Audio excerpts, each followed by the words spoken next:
Nagtulungan ng OVP BARM at Western Mindanao Satellite Office upang maihatid ang pagbabago bags para sa mga mag-aaral ng Imam Islamic Institute Incorporated na isa sa maraming madrasa school sa Akbar, Basilan. 150 learners ang pinagkalooban ng school bag na naglalaman ng mga importanteng kagamitan tulad ng school supplies, dental kits at kapote.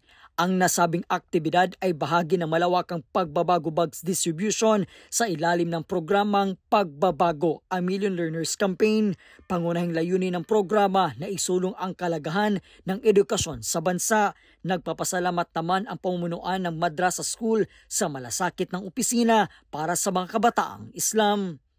Mula po dito sa bayan ng Akbar, Basilan, ako po si Brian Latasa, ang lahat para sa Diyos, bayan at pamilyang Pilipino.